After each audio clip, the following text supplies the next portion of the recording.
They'll blanket you in Wi-Fi and profit off the radiation. Congregation collecting the people for that Satan. I keeps it blazing, cause I can read between the lines. I ain't blind, we unwind what they're really saying. Genetically modify what you're tasting. Loan you that cottage promise, so now you live up in your mom's basement. Redesign time so your mind is always wasted. Programmed to crave the basics. Keep the beta in stasis. Pay the state, kid. You're in debt for being born. Messengers are more than just the price for being warned. Don't be alarmed, disconnect from their machinations. Stop subscribing to the folly of own nations. Bone breaking ain't the answer, cause they seek the ownership of souls. Spread the seeds and watch them grow. Break the chains of control. Break the chains of control. So we, eternal balance of all that is good, true, and beautiful, friends. In recognizing the eternal balance of all things, sometimes we are called to remember the vast amounts of darkness that have gathered, assembled, and carry out full-on assault of all that is good, true, and beautiful on this plane. And there is no one better suited to walk us down that path through the depths and back up into the light than Gina Philips. Gina is a true rogue warrior of the light and a fighter for the souls of the lost and battered as she does the work of the saints here on earth, helping those who have suffered from satanic ritual abuse and mind control at the hands of the most evil amongst us. She runs programs of prayer and transformative healing and assistance for those who survive these horrors and runs darkness to light at Gina-Philips.com. Gina, despite the gravity of these topics, I'm so grateful to have you here on Rogue Ways tonight, and it's really awesome to have you. So thank you for being here. Thank you for having me. I'm really glad to be here. Awesome. And before we get started, I like to remind people that rogue.locals.com is the place to go. There's so many perks there, including a free blessing for any supporter, access to episodes and content that's not available anywhere else, and a massive discount on the 3 days of brightness retreat that is going to happen on the 21st, 22nd, and 23rd of this month, December, right at the solstice and the Grand Conjunction. We're going to keep the light alive through any darkness that anyone attends. So come grab your discount for that. And there's also now, I just want to let people know that there's single day passes as well. So if there's just one day that you might be interested in, or that's, more exciting for you, or all you can sort of swing, then that is now available by popular demand. So come grab your tickets to those. I'm so excited to see everyone there. And Gina, we always start Rogue Ways with a pointless question of the episode that has almost nothing to do with our topic usually, just to sort of, start things off. And so I was going to ask you what your favorite thing about the Christmas season is. Oh, wow. I really enjoy getting together with family.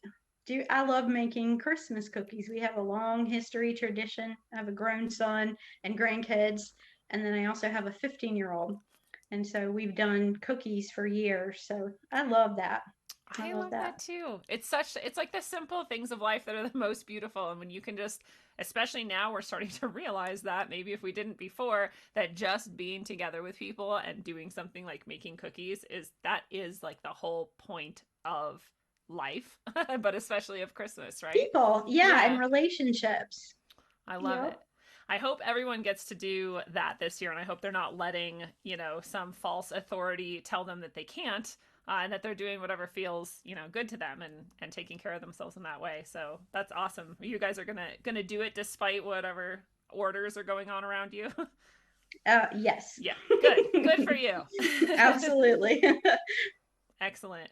Well, I hope that you don't mind sharing with us sort of what your early life was like, or your background, and sort of where you come from. Because I like to get a flavor for that here before we jump into it all. Early life as in professionally? No, like little Gina. Like, where'd you come from? Oh my goodness. Wow. Well, let's not go back too far. Okay. I actually, you guys know that I'm a licensed professional counselor, and my license actually expires, and I'm going to let it expire in January. Wow. And I'm moving from private practice, where I have worked almost exclusively with mind control ritual abuse survivors, but I'm switching it over into a ministry. Ooh. And I'm going to tell you about my beginnings, because that's what leads you. Our beginnings lead us down a path. And so, working with that community in private practice, I found that community oftentimes they don't have the money and the means to get the help that they really need. So for the Yeah. last 11 years, pretty much I practiced for free. Hmm. So to that community. So I'm moving it to a ministry where I can share faith and faith-based stuff. And so I'm in the beginnings of that, setting up and switching gears. Awesome. But what prepares you, where your beginnings set you on a journey and a path that, what I'm doing today and is going to put me and set me up for tomorrow. So, Yeah. before I became a licensed professional counselor, I went back to grad school when my adult son went to college, and I was in genetics before that. Oh, wow. But I had been through my own healing journey. Although I am not a victim of this, this is the first time this is coming out on interview, so Oh, you're wow. exclusive. Thank you. But I used to have multiple personality disorder. Wow.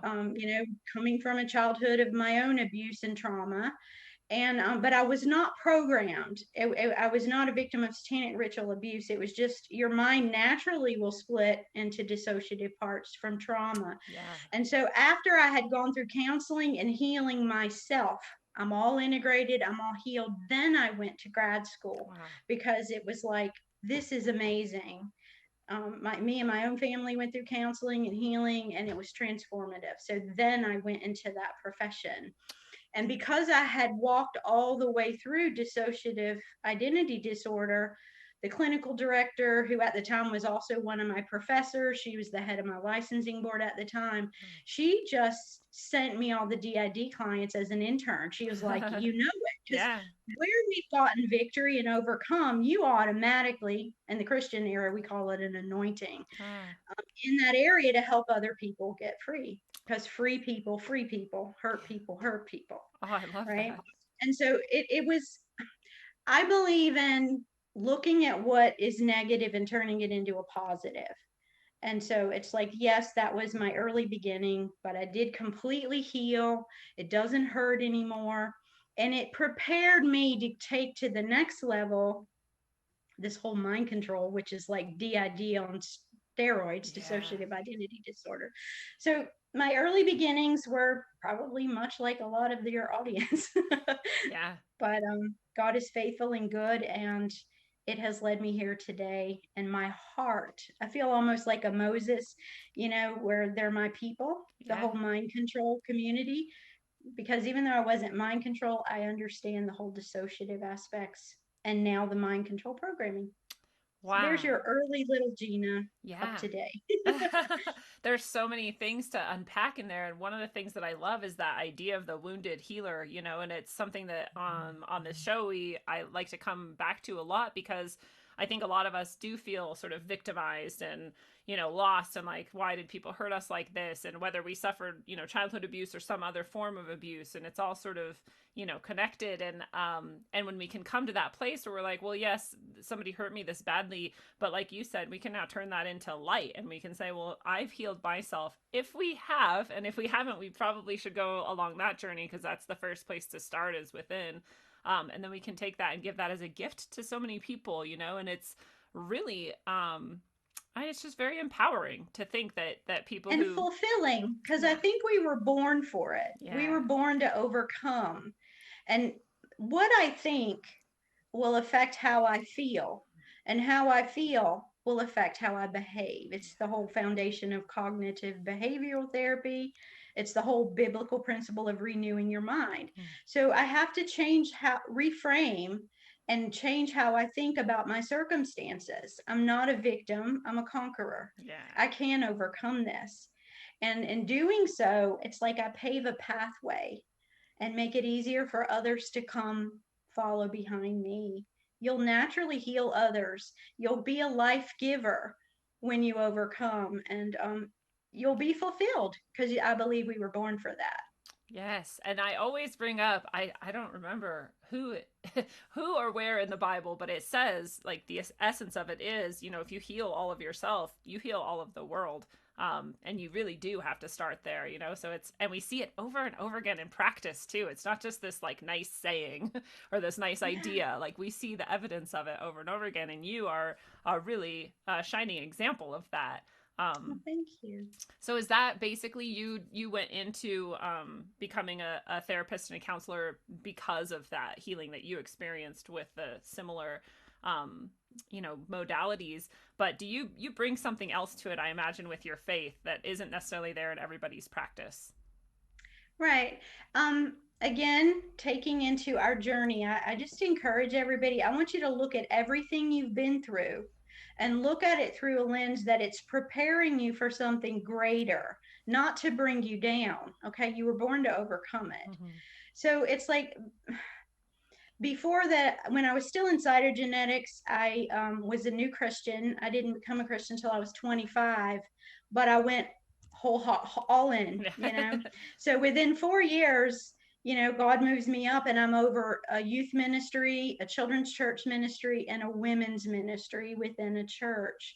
And so from the very beginning, we all have a destiny. We're all drawn based on, you know, our purpose. They're drawing people, youth, women who are coming out of satanic ritual abuse, right? This is my first encounter with it, but they're coming there. Mm. And so I ended up ministering to all the sexually abused children in children's church.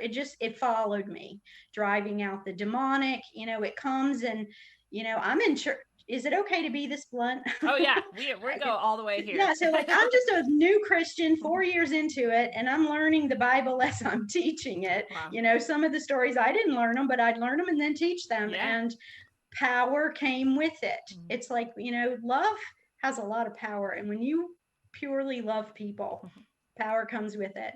So it's like we're in the church, and you know, there's like two women out in the sanctuary manifesting the demonic. Wow. And the church leaders, for whatever reason, come and get me out of children's church. And I'm like, okay, come back to my home afterwards. And we began this journey of like, oh, the Bible says that I have authority and power over demons. Well, I'm going to do it. So it began with deliverance with two women in my living room. Never done it before. This is funny. My husband comes home, saw it, scared the crap out of him. He crawled in the bedroom window and wouldn't come through the tent. And I laugh at it now, but those are those early beginnings of, it's like just having that belief of, I will overcome. I am a warrior, and I can do all things through Christ. Mm-hmm. And so it's from the very beginning. I had the ministry part, okay? And so ministry, hold on, I'm getting a call. Let me turn it off. I'm sorry. That's okay. So in ministry, I end up in a deliverance healing ministry. Wow. Brand new Christian. And what you learn and what I've seen in Christian ministries is they'll deal with the spiritual, they'll deal with generational curses, the demonic, but they don't deal with the human side of it. We need to attach to a human. If you have been wounded, you can only heal the human element where you betrayed in a human relationship. That makes sense. See, God will deal with the spiritual. Yeah. And you'll see that dealt with in the church, but mainstream churches don't know how to deal with the natural. Yeah. And in going and becoming a clinician, they deal with the natural, the human bond, but not the spiritual. Yeah. And so I've learned over the years, you need to deal with the whole person, body, mind, and spirit, because if you're broken in one or all three, it's going to affect the other. So I'm a big advocate of learning. You got to deal with the spiritual issues there, but you need to be in a safe family environment to walk out the betrayal and the hurt so that your brain is rewired to have new connections, you learn new skills so you can maintain that freedom. Wow. And now I've forgotten the question. I'm sorry. I did too, but it was a fascinating and perfect answer. So you did good. It's very true with the mind, body, and soul, you know, healing the whole human. And I love how you broke that down of which aspects are missing from which, communities, and how you brought them together to heal people. And that's really powerful, I think, for people to hear too. And in my own life, my own healing journeys, I have found that the people the doctors and the therapists who have been able to help me the most were both spiritual, and they both invited me to be also, you know, open with and connected with my spiritual self and brought that aspect into it. And without that, I don't think that they would have been as effective or that I would have healed as much. Agreed. You know, And I also wonder what you think about, you, I love that you, first of all, just went for it. Like you said, you were all in and you took these words in the Bible and these words from this master teacher, Jesus, this amazing being, and you just applied them because there's so much that I think there's so much messaging, especially in a church community often that tells you like, you can't do that. I'm doing that. I'm the priest. I'm the person. Here's the authority. Here's the steps you have to take. And then maybe you can. And you're like, no, it says right here. I'm just going to do it. I love that. Because it's kind of like jailbreaking that empowerment. There's people who want to keep that locked up and keep that separate, even though we have access to it. Yeah, overcomers, like if you're always going to be told what you can't do. Yeah. I've been kicked out of more than one church. I was always the thorn in the side, but it's the people who get the breakthrough are the ones who don't quit and they learn. Now, it's not just somebody who plows through like a rhino. Yeah. You have to be teachable and you have to be willing to learn from your mistakes. And so us helping others to do that, brings them up. I'm a firm believer and I need to be rising up, but I also need and am responsible to be bringing others up with me. That's a big value system of mine. So Yeah. I love that comes with your healing process as well. You're like, well, now I have this and it is my responsibility and my duty to share with others. So it's not just that, like you were describing sort of this healing that you underwent. It's like it attracted the people who needed that same healing, right? So it's not just that happens. It's that you also know that this is your responsibility now to take that forward. And I think that's part of the task that might be daunting for some people in their healing journey. They're like, I was just thinking of this morning, how you still kind of might have this like, it's this really subtle level, I think, of the sort of darkness and the maybe demonic that's sort of like, yeah, but don't you want to just like lay around and not do anything? Don't you want to just like play video games or like smoke cigarettes or whatever? And you're like, yeah, I do kind of want to do that stuff. And it's like this subtle message, but it can interrupt that call to sort of duty and responsibility. And so it's so much easier to not have duty and responsibility. But that's what builds your muscles. It's like going against resistance is what gives you the promotion when you overcome. And you can be as big as you want to be. You can have as much of Christ as you want to have. And it's your free will. People get to choose. And so it's just like, how big do you want to be? How much of an impact do you want to make? And you get to choose. That's true. I love it. I love it, especially if we don't backslide, then it's a good thing. And if you do get up when you're ready and kind of start walking again, don't let that be the end. Good point.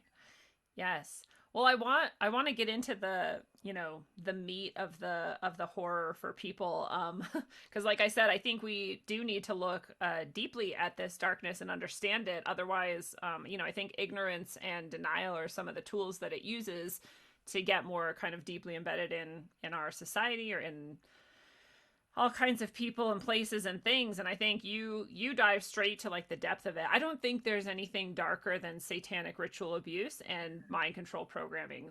There's nothing darker that I've ever heard of or seen. And so where you said you started to see it and had this sort of come to you. Did you know when you were getting into it how dark it really got and how bad things were, or what was that like?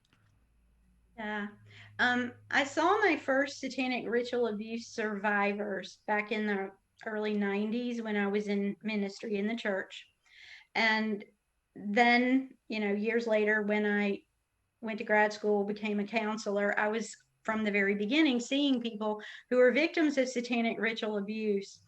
What I did not know was that most survivors of satanic ritual abuse are also victims of government sponsored mind control. Wild. And that didn't happen until about 11 years ago. So, I'm working with that population.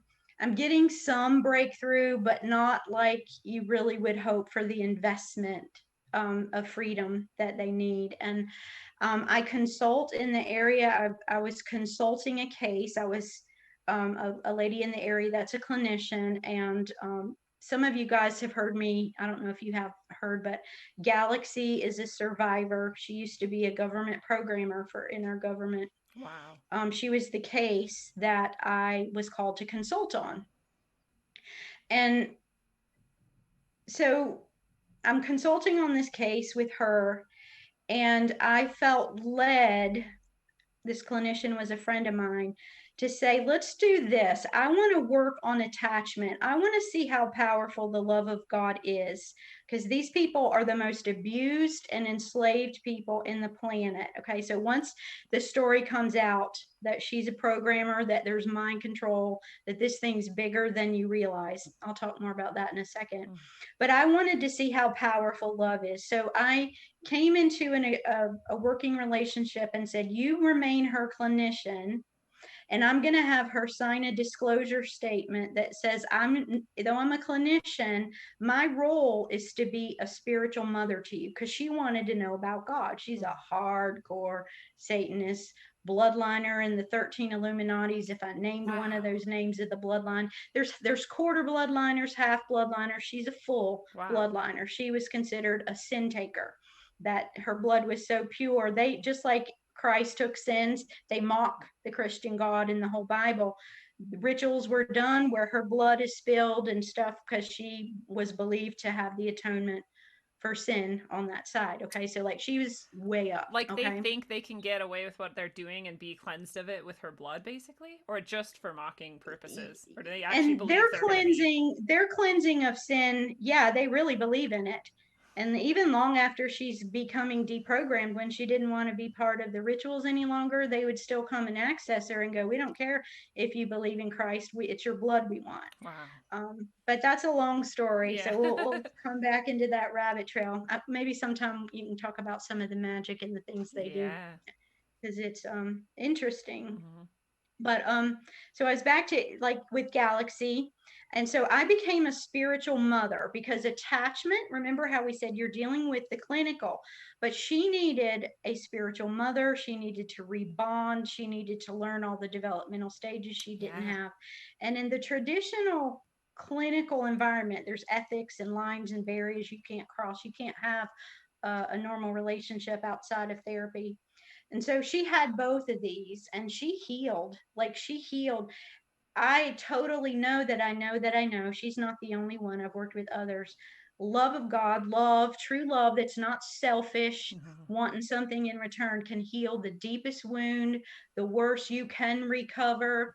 And so, and when you know that, it gives you faith to go out and reach this community, because you have hope.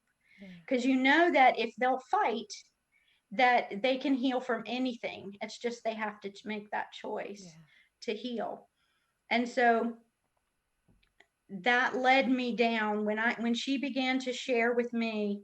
It took some trust, because there's a lot of shame in what she did as you go through the dissociative barriers. Is, I've from a childhood was prepared to be a programmer. She was one of the ones that programmed the children. She did research in our government of better ways to program, better ways to mind control.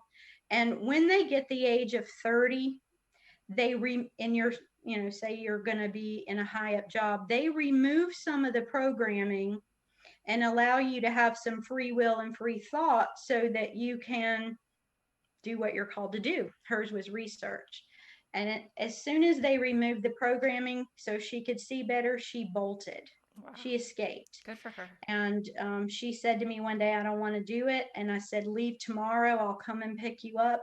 And she left everything. We met at a Barnes and Nobles. She left her car, her keys, no suitcase, no money. Wow. And we started out in a shelter. And went all the way. Wow. She went all the way. Wow, that's like the ultimate, success story of someone, because sometimes you do have to leave everything, literally everything behind in order, and that's a really scary prospect. But obviously the torture that her soul underwent on that entirety of her life was enough that she, it was worth it to do that. And that's such a beautiful thing that she recognized that and chose to do it. You have to give them something better. That's what the church or ministers or healers, counselors, you can't just take away the bad. Yeah. It leaves a vacuum. You have to give them the positive. You have to give them the good. And, even though she was an adult, my husband and I were like, we will be your family. We made up some, adoption stuff and Yay. said, you're in our family. And she is. That's why she was here today working with me. Yeah. She became our daughter. She became our family. And that was sort of my first experiment of like, and an experiment sounds bad, but I felt led of God to go, let's see, I want to show you how much my love can do, how powerful it is. And that gave me faith and she taught me all about everything I know about programming. And that led me to helping others. Wow. That really, I mean, I can't stress it enough, and I try to stress it all the time, but what you actually, what you believe in is what is going to manifest in your life. And so if you're bringing this ultimate faith, this your own experiences reinforce that faith, and then you brought it to that, and like you said, it was like an experiment, but you went into that with that faith. It's not like you doubted, you were like, how much can it help? I know it's going to help, like, but how much can it help, and how much can it transform? And then now that has reinforced it even more, and so you're building this more and more. And I think the power of that, combined with, like you were saying, this like pure source love, is undefeatable, and it's such a beautiful thing. And there's so many people who I don't think are in that place where they have that pure faith, right? But like you were saying, you have to make this choice. And when you make this choice and you ask for that to be shown to you, it's never not shown to you, right? God always responds to anybody who's reaching out and asking for that genuinely. So you make that choice, you ask for that, like, it's going to happen, and then you will have that And faith. always look for hardships as opportunities, because to love her, and every survivor, there's different degrees of this depending on whether you were a child in a daycare who was programmed and your family's not a bloodliner, all the way up to the extreme where you were in the Illuminati bloodline, Yeah. like Galaxy. But that love meant that I have front parts, dissociated alters parts. I'm going to assume your audience knows about dissociation. They're very childlike and needy and very loyal to me and would have died for me. But I'm taking territory in her soul. So I may only have 5% of her 1,000+ alter personalities loyalty. So meanwhile, while I'm loving and parenting and discipling and helping these front altars, she's also going back to the group doing rituals against me. She's spilling her own blood on my property, which I would find to curse me, which would make in my family fights between me and my husband. I call them open doorways that I have not been redeemed, healed, right? Because we all have open doors. So again, how you view this makes all the difference in the world. Instead of getting angry at her and hating her, I would go to God and say, all right, I have an open door in my marriage. Cleanse me, help me. And it meant me going back to my husband going, forgive me, I had a bad attitude. And that begins to shut the door to the dark, to the evil. So what demons meant for harm, you can turn it around for good. It made me, now I can go and I don't have those same weak places, because over that 10 years, I found open doors that were shut, and it shored up my own family and made us stronger, instead of going, woe is me. And we went down some really, really deep places. I almost was divorced, but we're stronger now. We found our peace. And it didn't kill me. That which doesn't kill you makes you stronger. So I just want to encourage again, attitude makes all the difference. Viewing it, I'm not a victim. This is an opportunity for growth. Don't quit. Never quit. Even if you can't move forward, stand and hold your ground, but don't quit. And now I have more peace, more authority in the spirit realm, more enjoyment and peace in my home. And so attitude makes a difference. I'm just hoping I encourage some folks today to go, no, it's not about me losing or a victim. I'm a powerful human being. I was made to overcome. I'm bigger than this.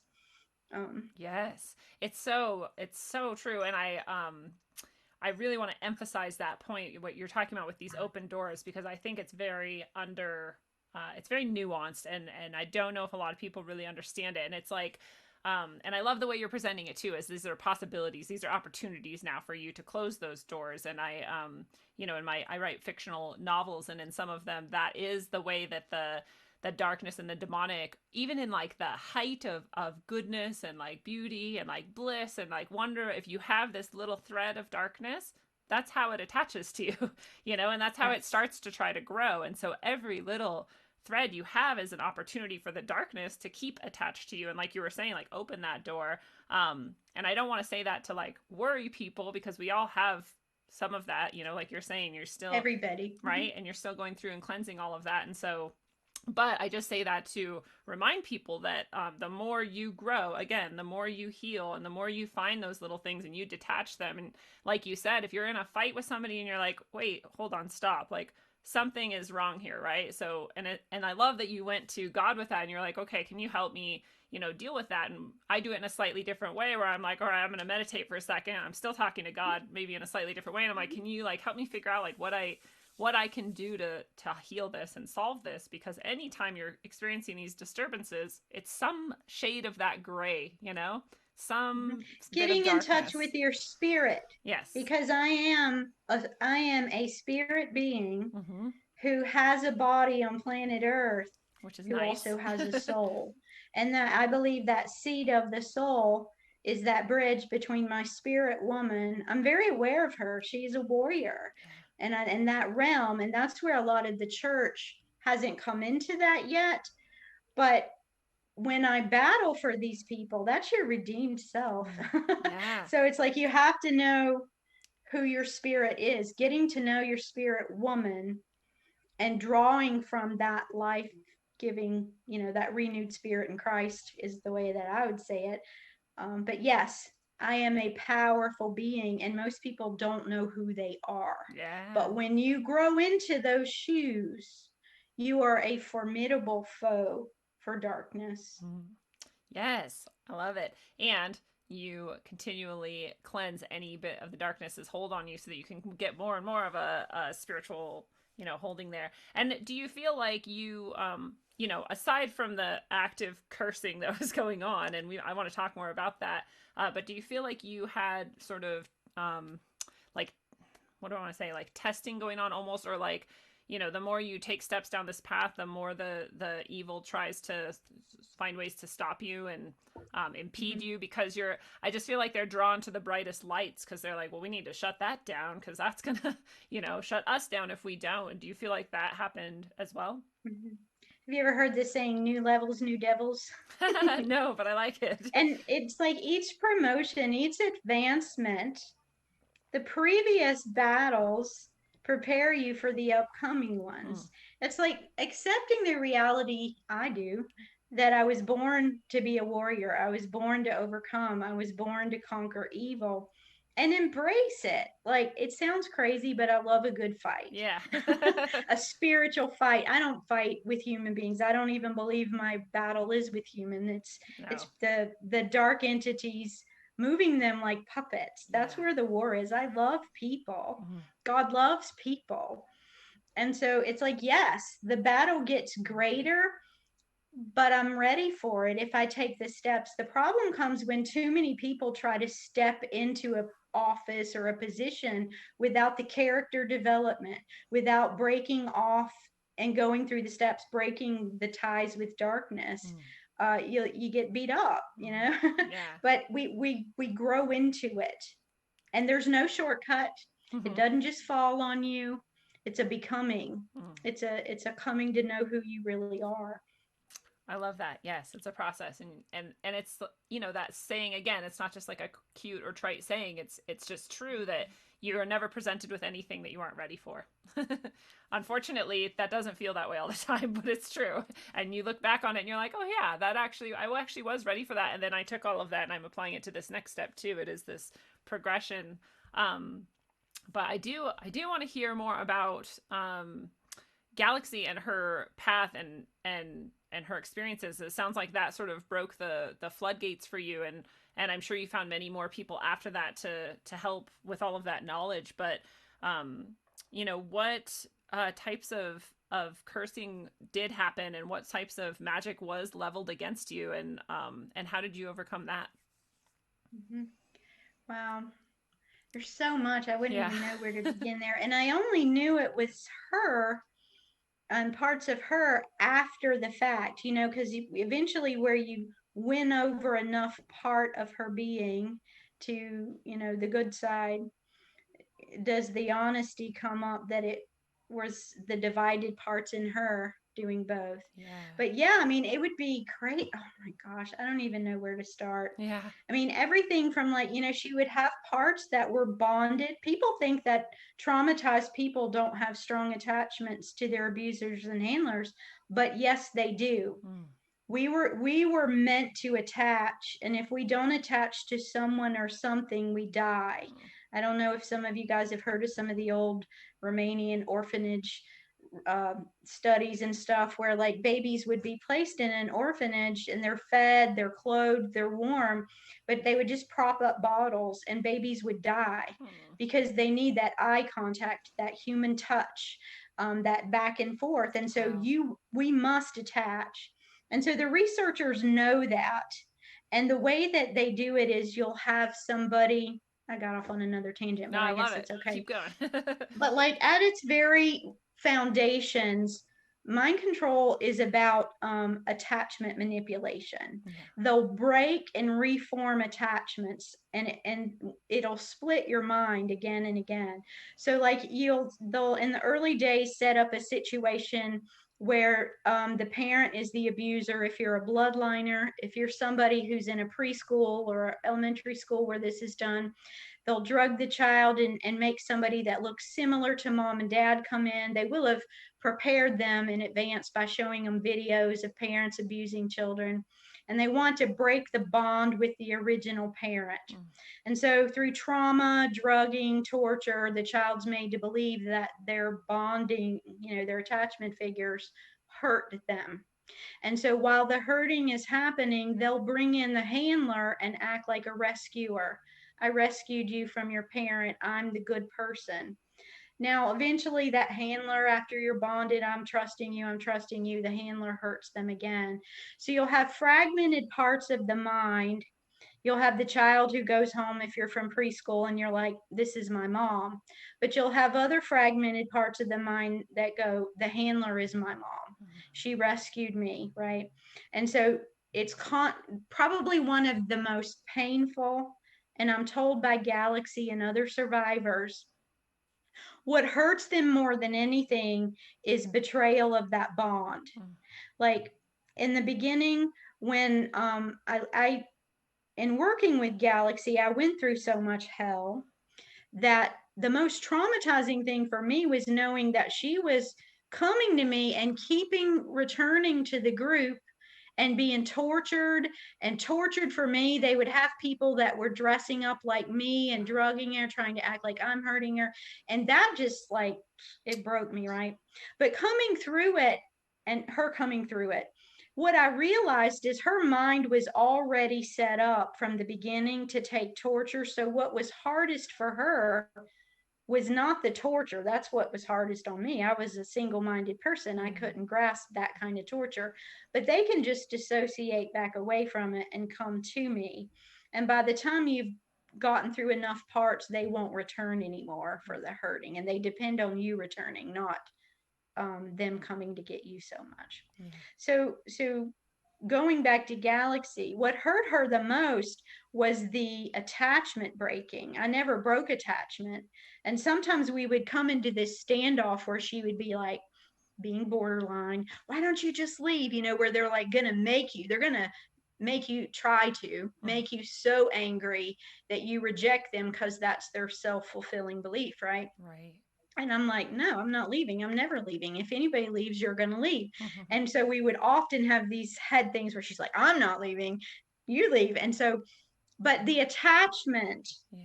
is the most powerful thing that we all have, an attachment to a human being and I believe to God.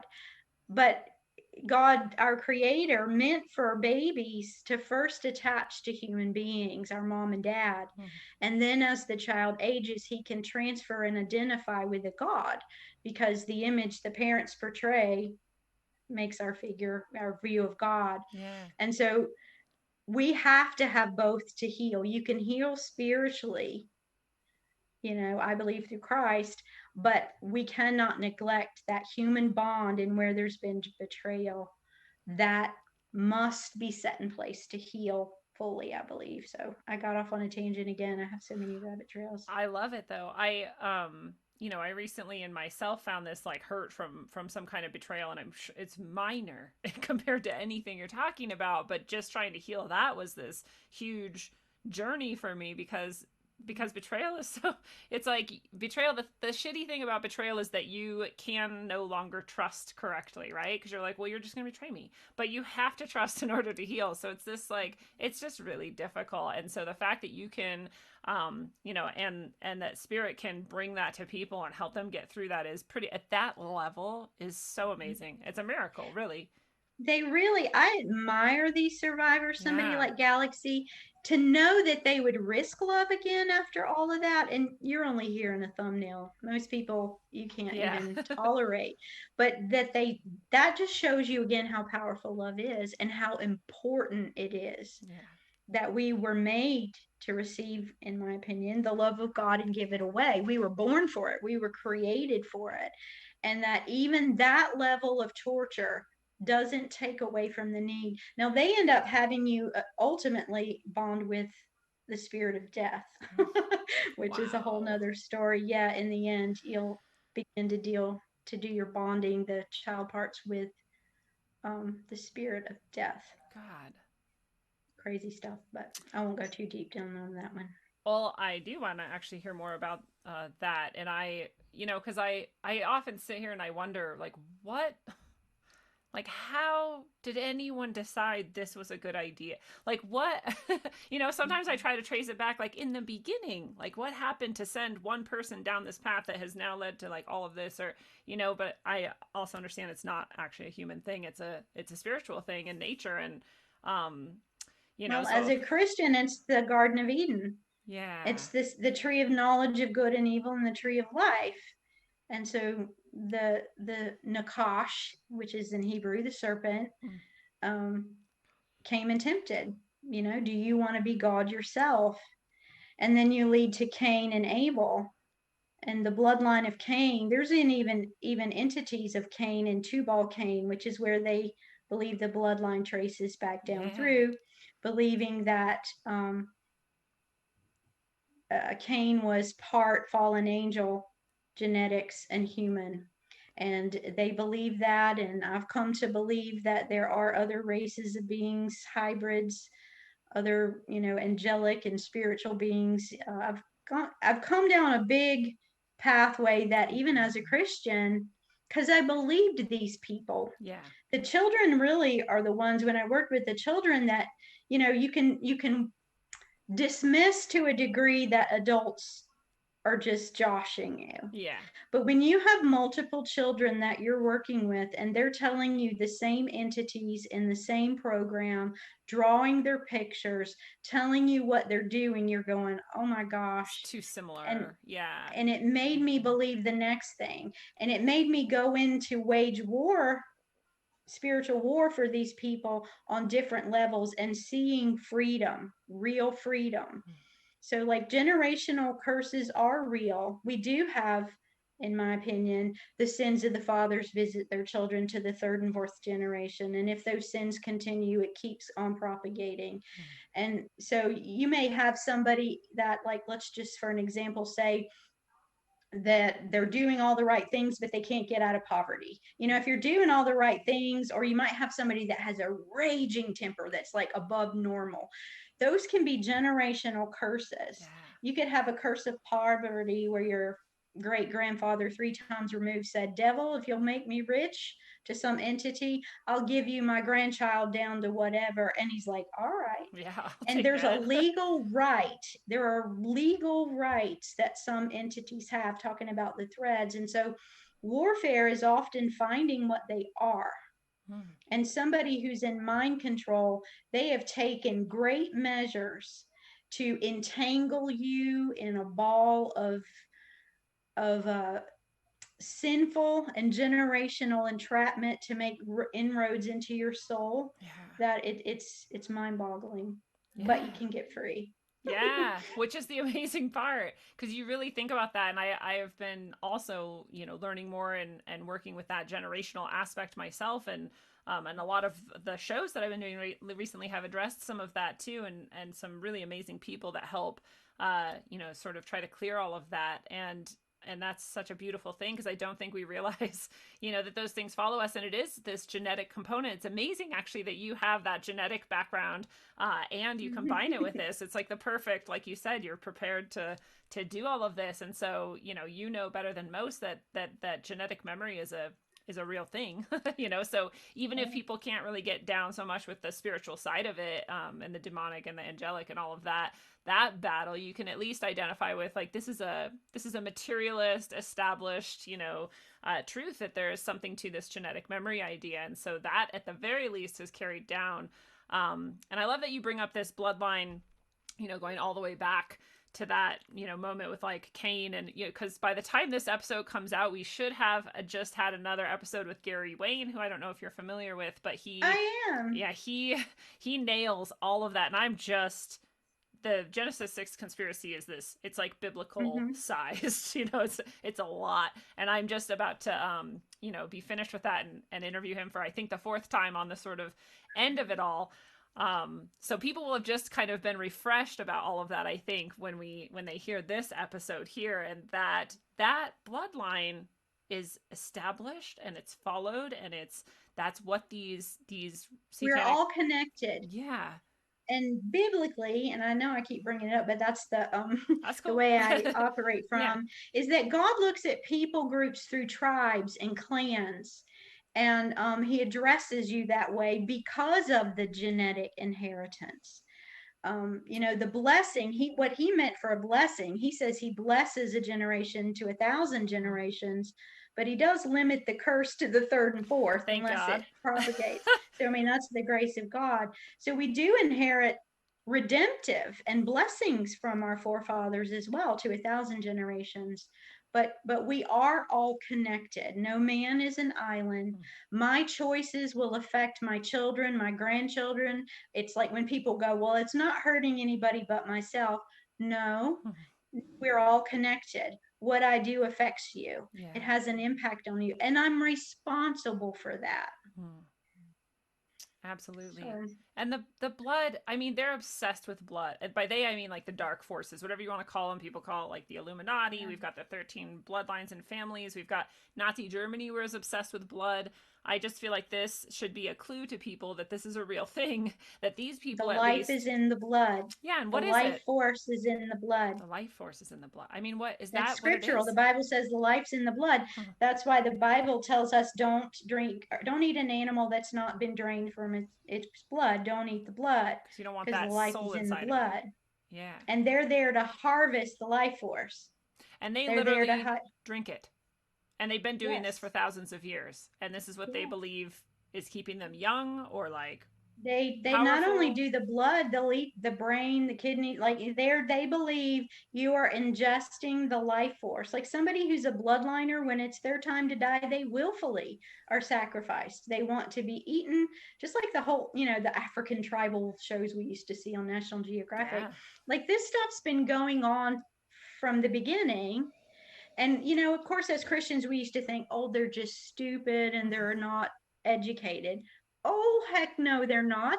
They do it because it works. There's real power in that. Yeah. It's just Christ has more power, right? And we as the church have been so dumb at mainstream. It's like not knowing who we are, not knowing what's real.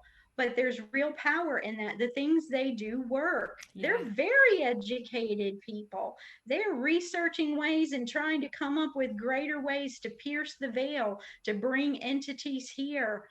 I mean, I've had Galaxy talk about tell me if I go too far again. You Because cannot go sometimes I too scare far. people off. You go. Like some of the things that they do, like let's take like the Black Lives Matter thing and Black Lives Matter, some of the rioting. Yeah.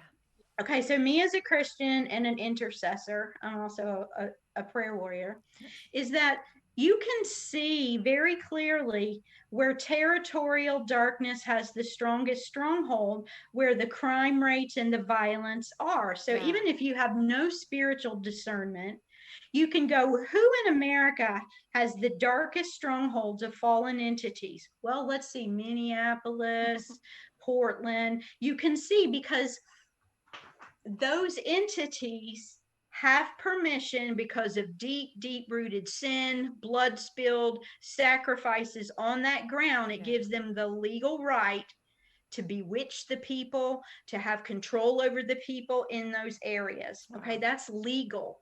All right. And then they want to expand that territory. The darkness does. And as somebody who fights for the light, for Jesus, we want to push them back and drive them out. Yeah. So, like, let's just say that the violent, I'm just giving a hypothetical thing. Let's just say violence and destruction and chaos has a stronghold in Minneapolis. And I'm in North Carolina. So let's say it couldn't break out here. When it tried to, me and my intercessors and a bunch of others, we're going to downtown Raleigh and we're forbidding it. And the Satanists couldn't sit up. It was really neat to see what God does. Okay. And so they're like, we can't get a stronghold in there yet. We started a few violent stuff, but that entity doesn't have rule there. There's enough Christians, people of light and goodness standing against and fighting it, right? And so what they'll do is you'll have somebody like, say, Galaxy, who was a bloodliner, go into a ritual. Now, demons they can inhabit me as a human being, but powers, principalities, the big guys, the fallen angels, they don't tend to inhabit people. They have their own realms and territories, but they will if it serves their purpose. So you might have a bloodliner go do a ritual in Minneapolis, and somebody like Galaxy, who's a bloodliner, hold and host that entity. Wow. And as a human being, she can have the right to come over to North Carolina and with the power of that entity, try to stir up enough people that we would believe the lie, get invoked into the violence. And when enough sin happens, he goes, I got it right. You know what I'm saying? It's all about legal rights. And so, I mean, they're into a level of warfare that we, as the body of Christ, you've got to raise up and know what's happening. Yeah. We have to learn how to fight. And so walking with her and seeing what was done helped me to learn to war in a greater way. Wow. We have a lot to learn. We don't have to be afraid of them. Yeah. What could I learn from you? What are y'all doing that worked against us? How did you bewitch us? How did you take a city? And so she helped me learn a lot. And I'm hoping and trying to teach others. You know, God's brought up a couple of prayer teams with like 120 people just through me and Twitter going, need a prayer warrior, army, and like in days. And so I'm also working with that, teaching warfare. And I saw something about that on your site too, with the land.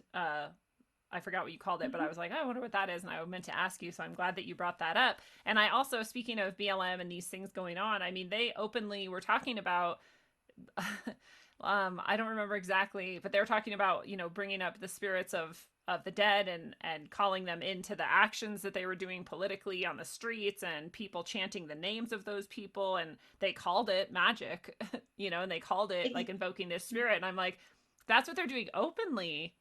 What else are they doing? Yeah. And, I don't know. I guess there's probably a lot of people out there that are like, well, why not? They're like, just calling on like the memory of this person, or somehow they're tying it into like that person was murdered by cops or something. And so we should be like calling them here. And I'm like, I don't really want to call any spirits forward, except God and like myself. And then those are who I feel safe with. And I don't really understand why you would be doing that. And I don't understand what kind of person is just standing there going like, yeah, this is a great idea. Like, let's do this magic ritual on the street. Like, it's crazy. Black Lives Matter. Black Lives Matter is a program. It's one of the mind control programs. I don't know if you guys have seen some of the interviews that I've done. And so again, with the mind control programming, it's the Black Lives Matter was originally under the goddess Nut. You have some branches Yeah. out, the Babylonian goddess, but it's all magic. All of programming has to do with channeling and using the power of different demons, divvying up your own energy and power and letting it go to them. Yeah. There's a scripture in Revelation that talks about Mystery Babylon trafficked in the bodies and souls of man. And that's a whole nother teaching on how they traffic fragmented parts of our souls, use and harvest energy Wow. from us. But the Black Lives Matter issue, they're doing magic because they are mind control victims.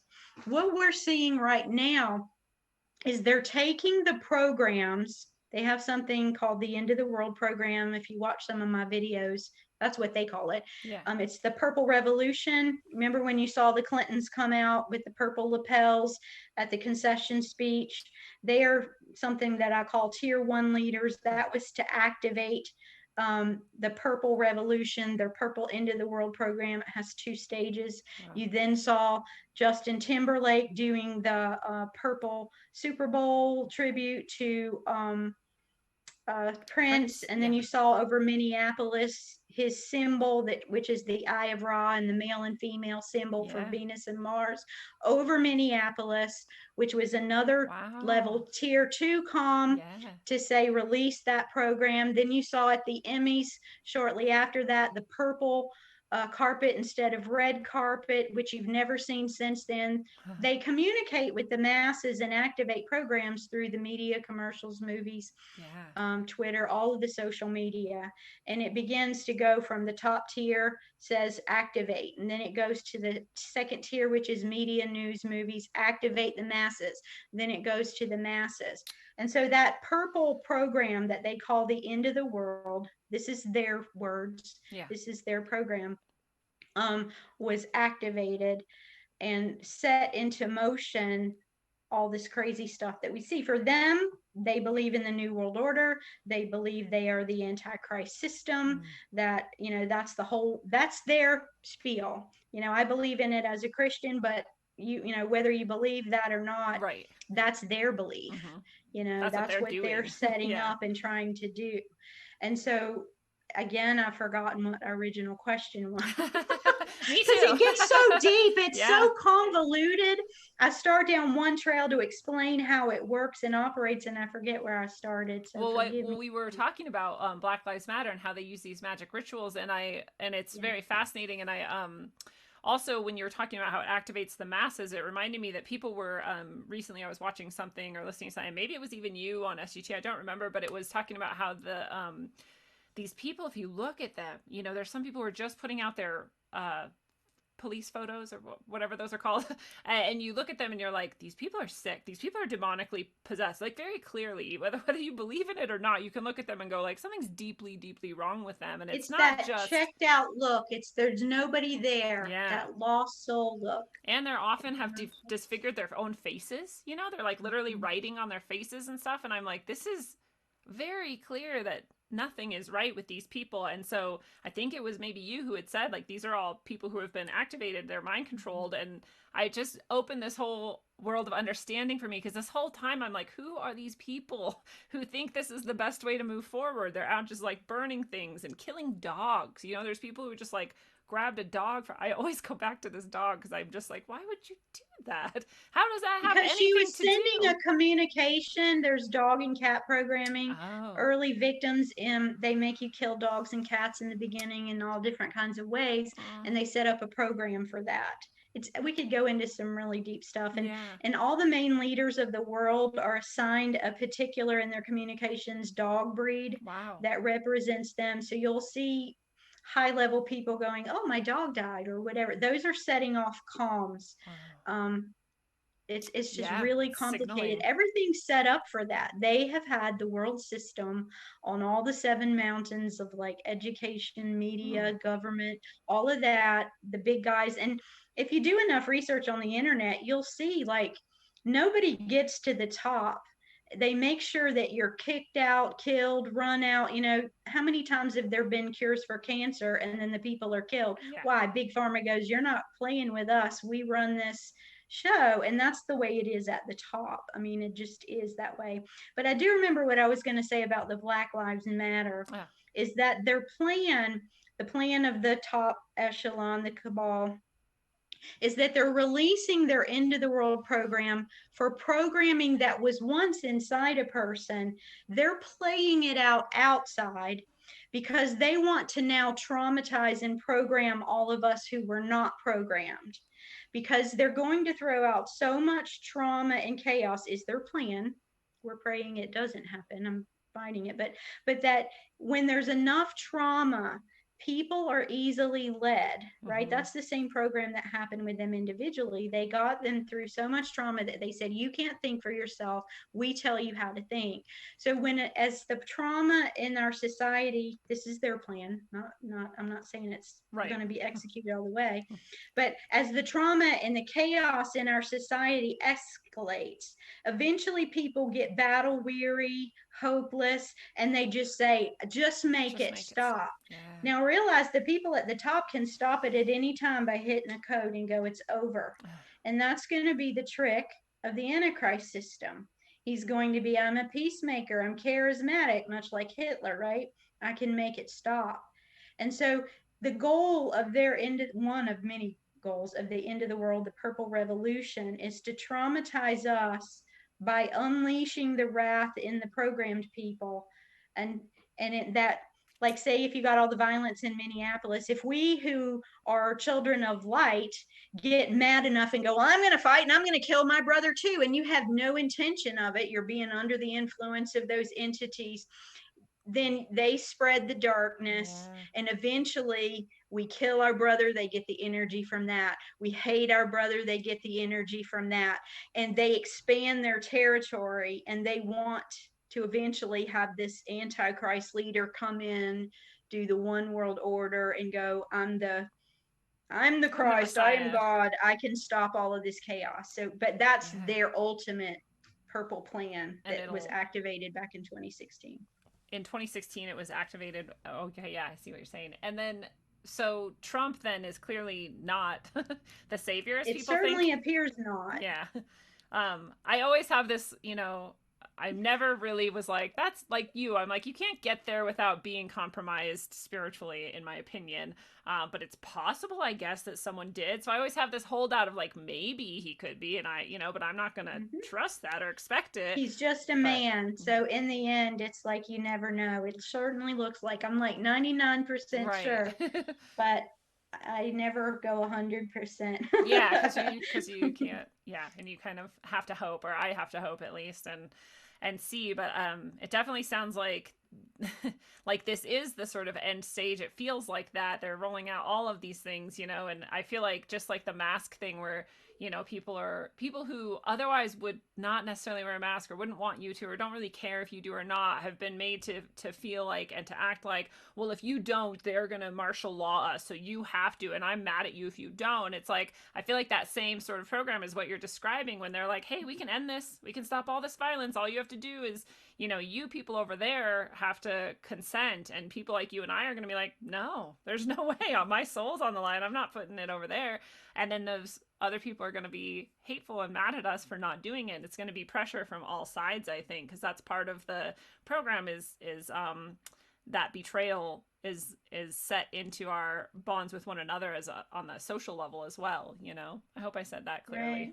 Right. And learning to love those that hate you, like it's if you go, and again, tell me if I, go too far. Like, I personally believe, in end time scripture, that we're in the time where the wheat and the tares are being separated. There'll be goat nations, sheep nations. And so there'll have to be a dividing line. Who stands for good, who stands for evil. So you're going to have to see more and more of those who choose light and good to not care if they badmouth you, not care if they give you a bad reputation. It's going to build strength in us, muscle in us. And I believe that the two sides, there'll be no gray area. If you're a follower of scripture, in the end, we've had gray area for a long time, but it's kind of like there's an earthquake and we're straddling, and there's going to be no more gray. You'll have to pick a right or left. And I don't mean politically, it has nothing to do. There's just as many Republicans that are corrupt. This is about good and evil, dark and light. It's not about a political party, and it's worldwide, in my opinion. Isn't it funny? Like, I spent all this time, trying to get people past that divide, that false dichotomy of left and right, and see that it's all sort of, there's people on both sides of every nature. And then when in the end you go right back to this other dichotomy of good and evil, you go, there is actually a dichotomy. It's just not the one you were, looking at and meant to believe existed. And this purple revolution, it's purple is like, symbolically it is the end, it's the last color in the rainbow, it's the last color in our like chakras or whatever. Indigo. Yeah. Oh, right. Indigo's the last. Oh, right. And if you notice also, like, not every person who's gay is programmed, but within programming, this gender confusion where there's this such a fluidity from day to day, you don't know what you are. That is a program. Yeah, I mean, that and fits that that is meant to make us, again, our identity, our family, everything that makes us strong enough to fight, the family unit, our identity as a human being created in the image of God, all of that's being attacked to weaken us so that we can be easily controlled. So those of us have to stand for that which is good and strong, and we're not all meant to be carbon copies of each other. We have special identities, and we need to celebrate that, stand for that unashamedly, and not give in. And it's hard. It's going to bring out the fire in you. And I just encourage everybody, don't be embarrassed or ashamed to stand up for what's right and what's good. There are probably more of us than you realize.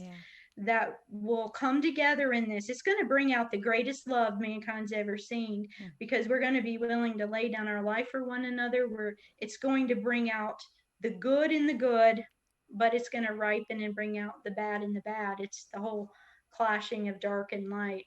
Yeah, I love that, that deeper love, just like we've been saying the whole time, but applied to a sort of larger level, that your struggles and these things that you overcome actually make more good, more light, a better ability to deal with what's to come. And I want to go back to that loving the people who hate you sort of idea, because I do think that that's crucial, and I'm not great at it yet, but I try to get better all of the time, because I do understand that these people are, every single step of the way, we've been programmed, we've been manipulated, we've been asked to, betray our own natures, and it's really hard to resist that and to stay out of it. And so, when I remember that, I have nothing but compassion for people, even who have gone pretty far, because I understand on a spiritual level how that's happened. And so I just want to reiterate that to people, that it's important to find that. I mean, it doesn't mean you have to, betray yourself or be a doormat, but you just want to remember at some level that this is a human soul, and that they've been betrayed so often that this is what they feel. It's the heart issue. I can stand against evil. I can send somebody to prison for what they did wrong, but it's hating my brother. It's wanting to kill them. It's like, look at your heart. Like, God wants us to stand up and go, I'm sorry, you did this crime, and justice says you have to pay, boundaries. But I still love you. I still want you to overcome this. I'm not going to hate you because you did this.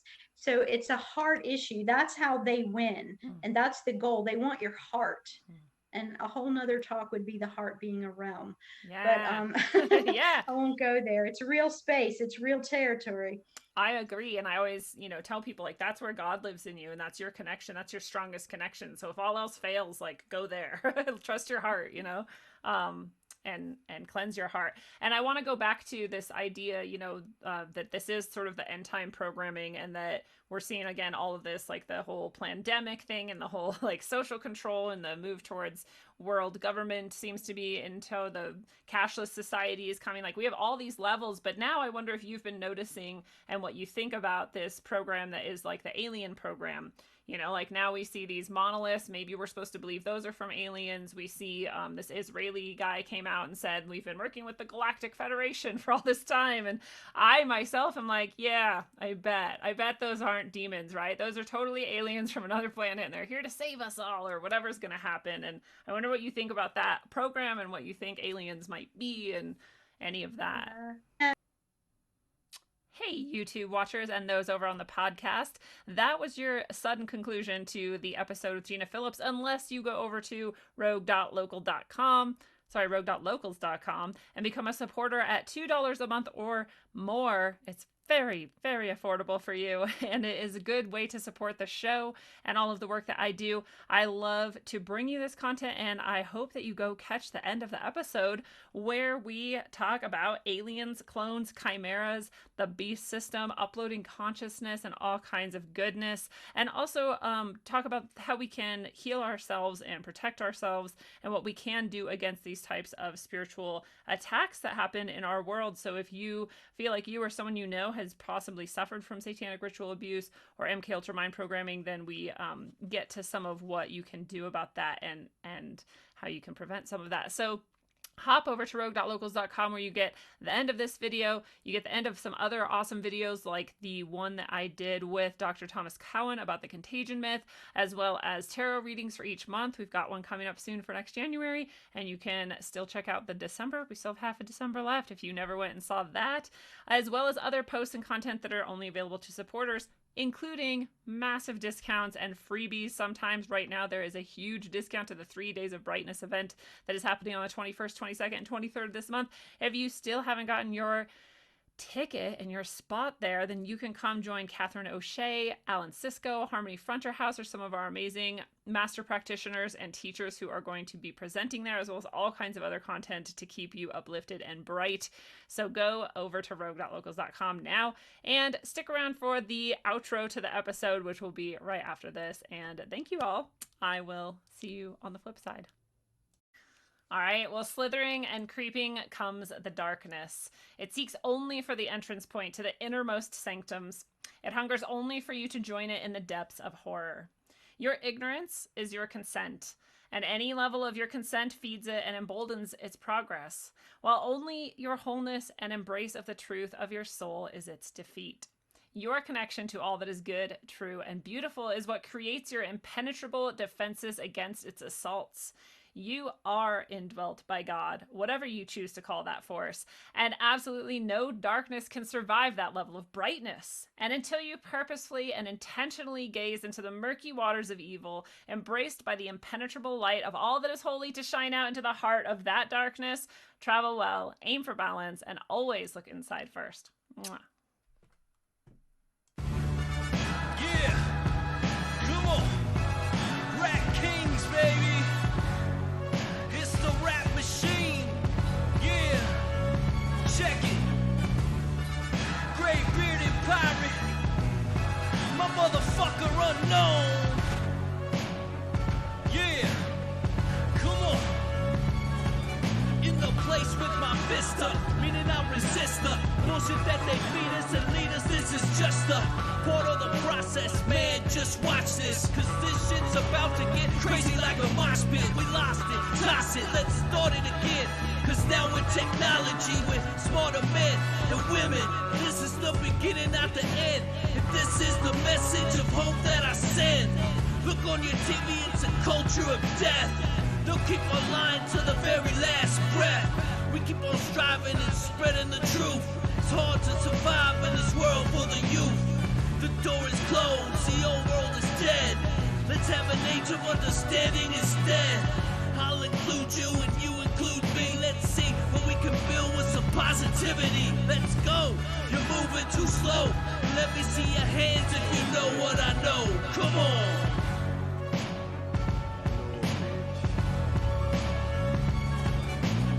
Rap like mummy, ain't no dummy in my rhyming. Started flowing freestyle and now they rhyming loud silence. On with the violence, bodies piling with the gray bearded pirate. On your TV in 4K 3D virtual reality.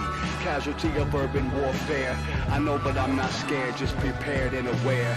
Shining my light through the tunnel of hope. Into the rope, but I'ma give it one more pull. Till the family is full. Take the bull by the horns and lead it to the slaughter. That would be harder and you would be softer. Sometimes I'm a monster and you forever imposter. which is champagne and lobster. This royalty, the way it was supposed to be. Hopefully the new door opens and the old one closes, with way more focus and growth to mold us, and the truth that they should have told us.